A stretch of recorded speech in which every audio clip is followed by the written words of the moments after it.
So this is another proofreading passage. Again, proofreading passages look kind of similar to our reading passages, but big difference. These kinds of stories are not for us to figure out what happened in the story or anything like that.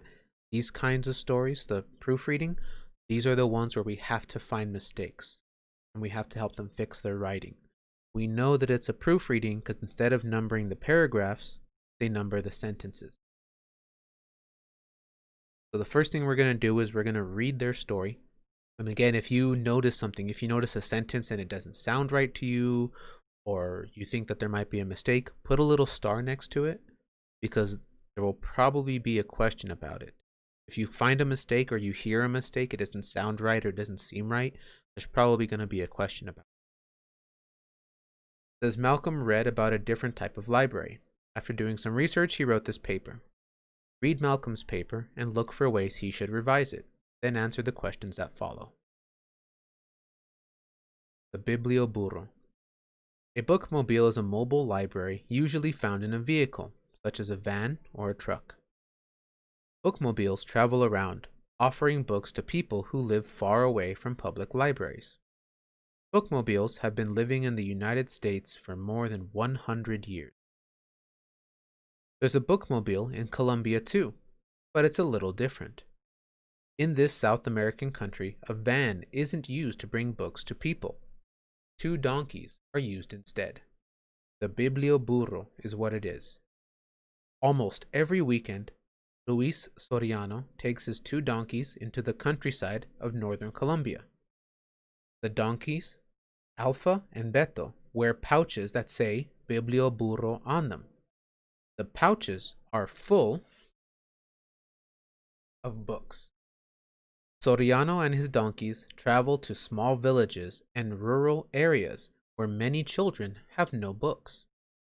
The excited children wait excitedly for Soriano to come. They know that he will read stories to them when he arrives. After that, he will let each child borrow a book. Soriano is a school teacher, so he understands the importance of reading. About 10 years ago, he had an idea to improve the lives of Colombian people who live far away from cities. With only 70 books, Soriano went into the countryside with Alpha and Beto. One day, Soriano wrote to a Colombian author asking for a copy of one of his books. When the author found out about Soriano's work, he told others. Soon, many people began donating books for the Biblioburro. Soriano himself has never traveled outside of Colombia. However, he wants the people of his country to know about the rest of the world. He believes that books can help them achieve that goal. So now that we've read his paper, let's go ahead and look at the questions and see different ways that we can help Malcolm. Malcolm wants to use a more accurate word than living in sentence 3. Which of the following could best replace this word? There's that word again, best. So they're telling us that there might be a word in here, an answer choice in here that might be okay, but it's not the best one that we could use. It might be a better one. We do have to be careful about just finding a good one and circling it. There might be 2 good ones and we need to pick the better. Now here, says he wants to use a more accurate word. Accurate means that when it says more accurate, what it means is that he uses the word living in this sentence, but it's not really the word that he wants. It's just kind of an okay word. What he wants is he wants to pick a word that is more specific. Something that fits in that sentence better. Okay? When we're trying to do something like this, where we just want to replace just this one word,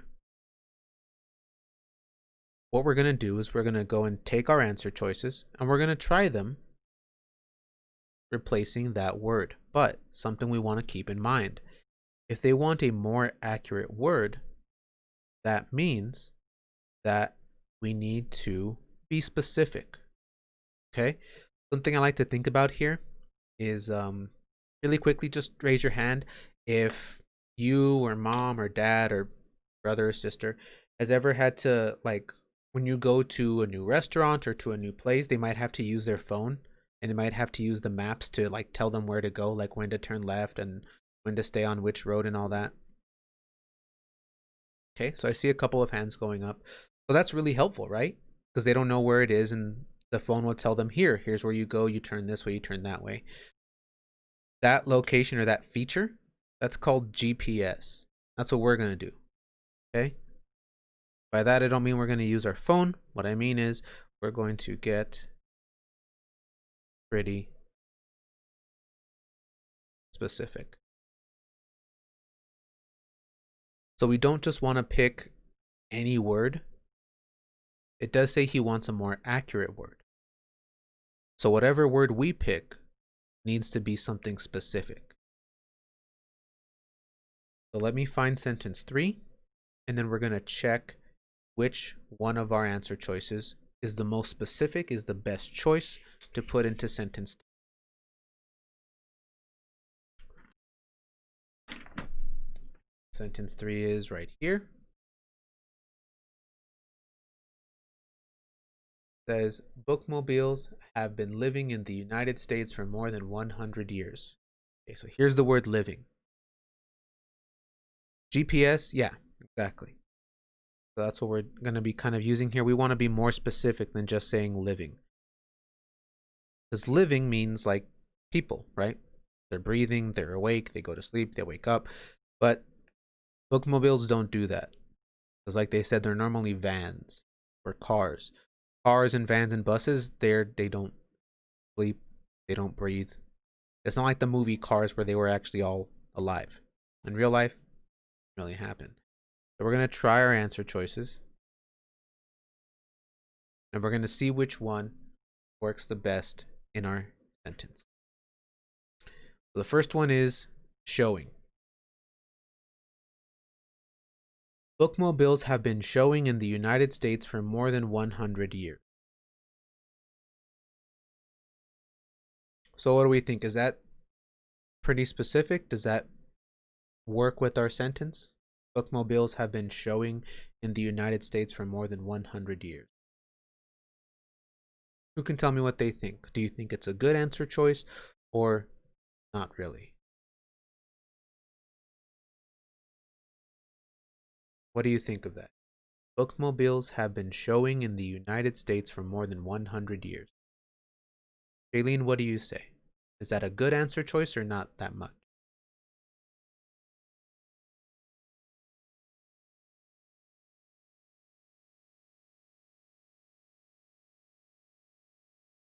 No, I agree with you. Not really. Because showing is like if someone asks you, hey, can I see that? And you go, yeah, here you go. That kind of makes it sound like the bookmobiles show up and then they kind of drive through the town and someone goes, hey, can I see that book? And they go, yeah, look, it's right here. And they take the book away. But I'm pretty sure that's not what the bookmobiles are doing. So I don't think showing is a very good word there. I'm going to cross out answer choice A. And I'm going to cross it out in my story. And now we're going to try B. So answer choice B says coming. Let's try it. Bookmobiles have been coming in the United States for more than 100 years. Jaden, what do you think? Good answer choice, not good answer choice? It's like a coming back. Okay. So I like that you said that they're going back and forth, right? Like they're coming back and forth from the library to the neighborhoods, right? Okay. There's only one thing I want to ask you though. So you said they're going back and forth because they have to, right? They have to go to the library to get the books, and then they go to the neighborhoods to give people a chance to look at them. Does it say that they're going back and forth in the sentence? Bookmobiles have been coming in the United States for more than 100 years. No, but Okay, where do you see the clue? if you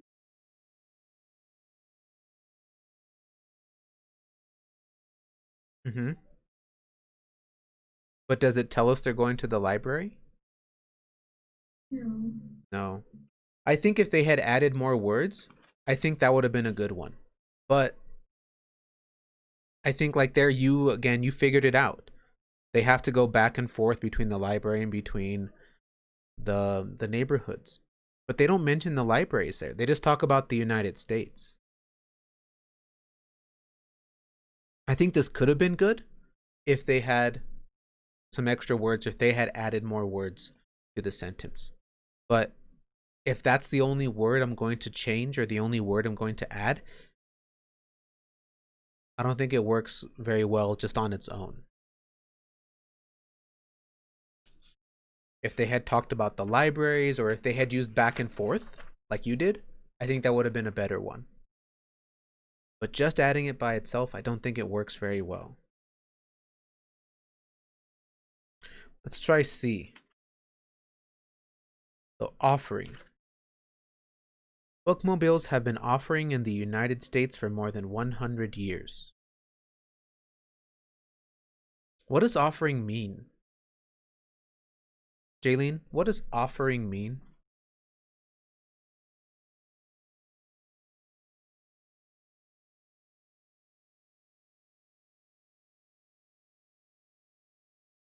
Hold on, your microphone turned off, Jaylene. Try getting a little bit closer to your computer.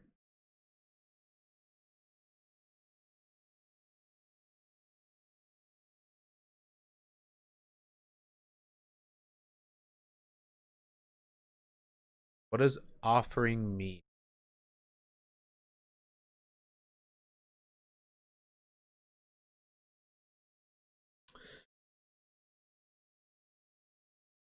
Not exactly. So it's not that you're stealing something or anything like that, but offering is almost like the opposite.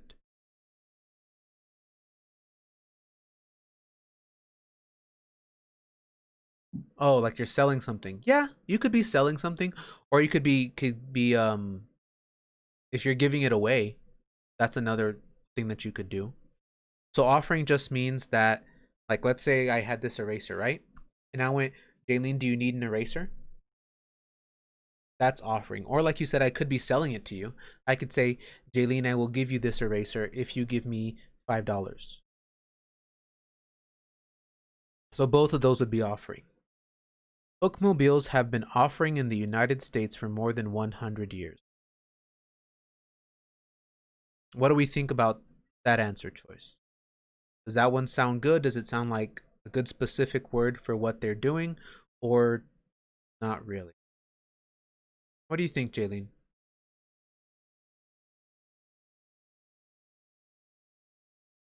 No, I agree with you. I think it kind of has the same problem as our answer choice B.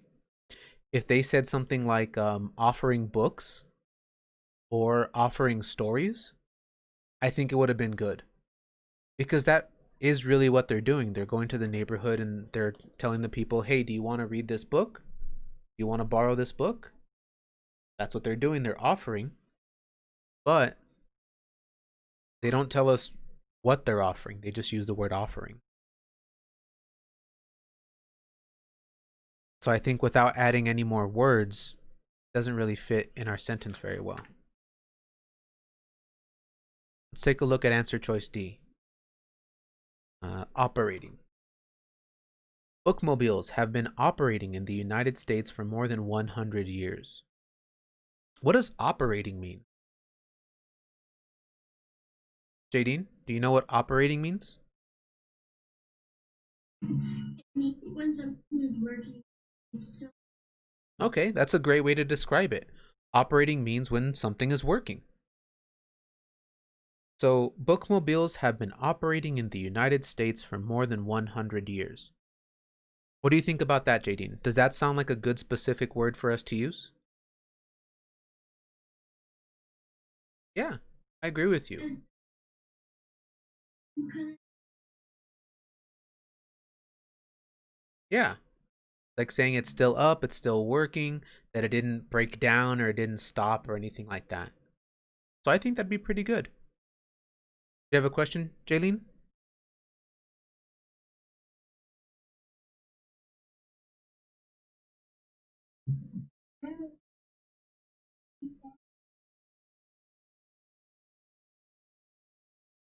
Okay, Jaylene. So answer choice D looks like a pretty good answer choice. It was kind of the only one that worked. Again, B and C were kind of close, but without adding extra words or adding more words to that sentence, it doesn't really make a whole lot of sense. So answer choice D works the best for us here. And you know what, Jadine, I'm glad you knew about operating, because sometimes people see that word and they just think about like doctors. Like when they have to go and they have to fix someone's leg or arm or something like that. People think that operating is just that. But operating could also be like what you said, means that something is still working, that it hasn't stopped or it hasn't broken.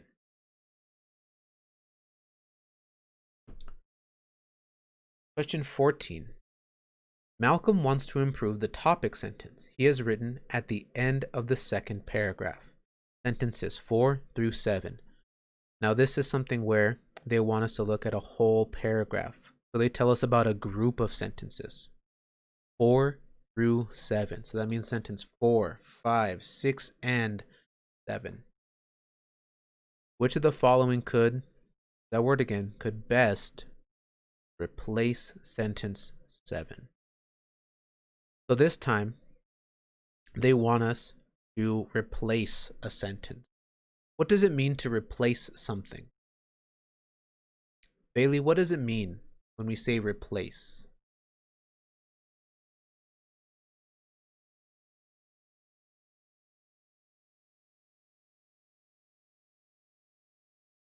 Okay, that's a great way to describe it.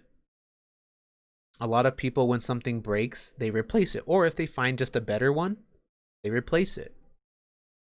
So that's what we're going to do to sentence 7. They're telling us that sentence 7, maybe it's broken, there's something wrong with it, or maybe we just found a better one. So we want to get rid of sentence 7 and put a new sentence in.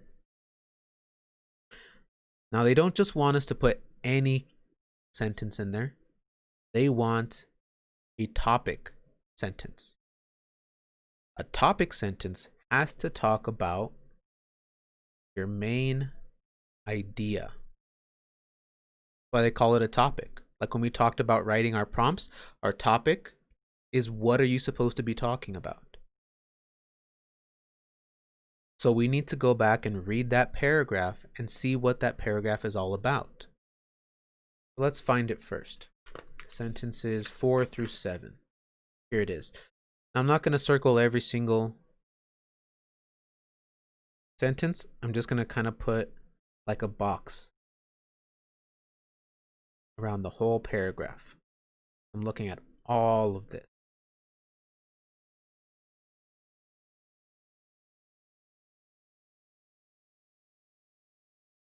There is a bookmobile in Colombia too, but it's a little different. In this South American country, a van isn't used to bring books to people. 2 donkeys are used instead. The Biblioburro is what it is. So what is this paragraph talking about? What's the main idea of this paragraph? What are they telling us about? Or what is this person writing about in their second paragraph?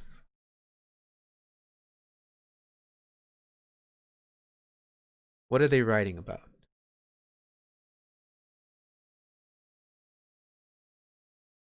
Jadine, what are they writing about in that second paragraph?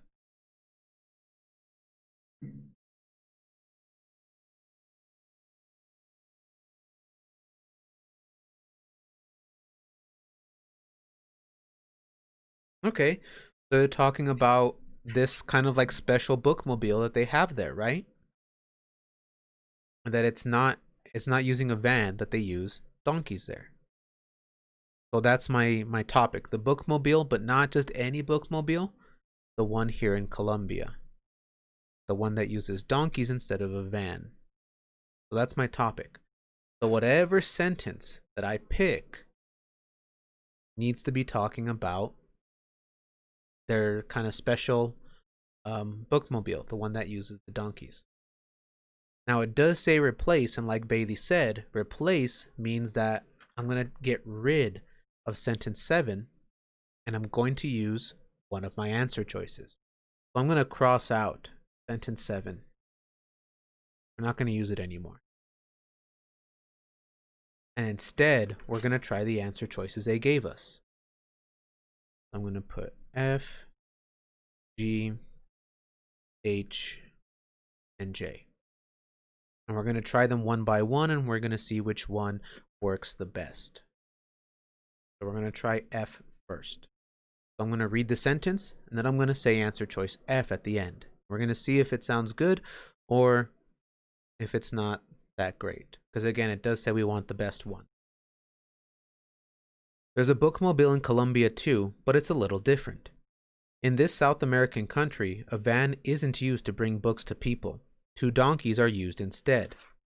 The Biblioburro is that.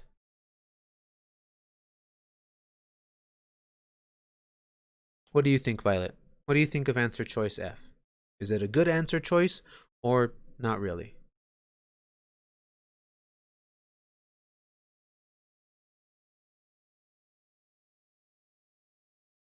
Okay.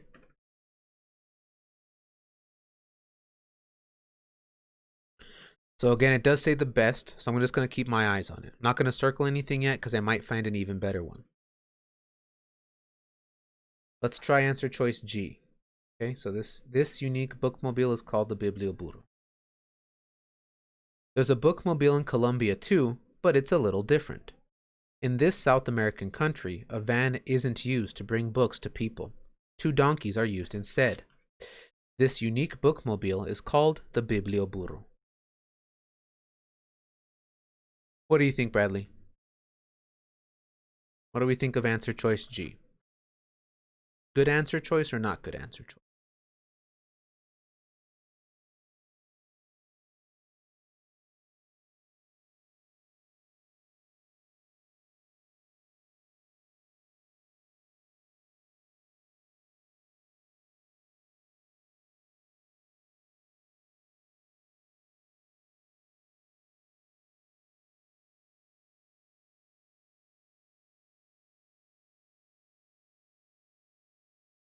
You want me to read it all together again for you?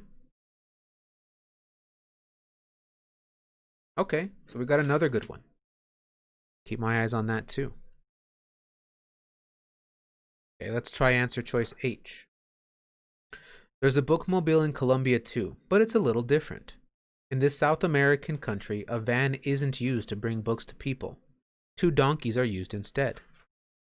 The donkeys are in the Biblioburro.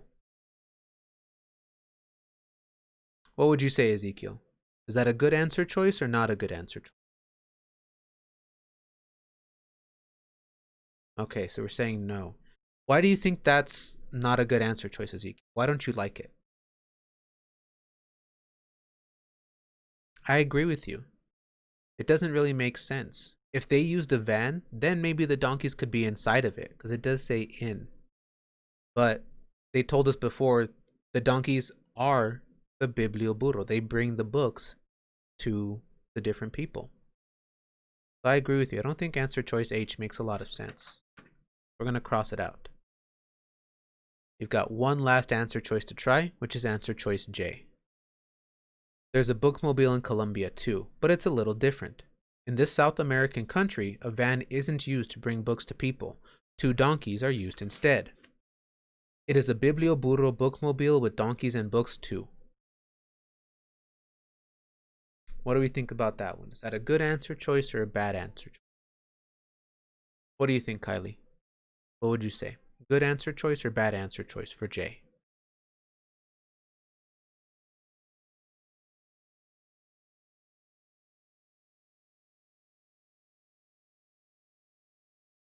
Okay.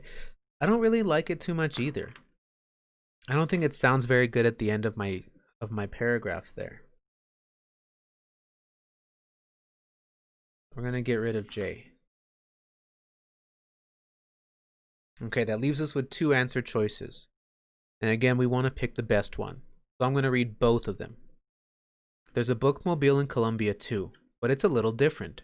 In this South American country, a van isn't used to bring books to people. Two donkeys are used instead. The Biblioburro is that. So that's answer choice F. Now let's try the next one. There's a bookmobile in Colombia too, but it's a little different.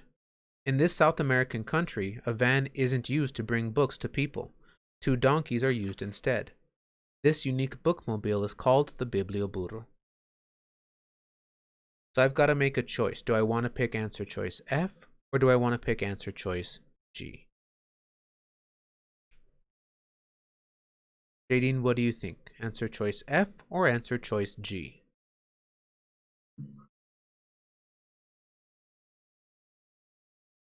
Okay, I agree with you.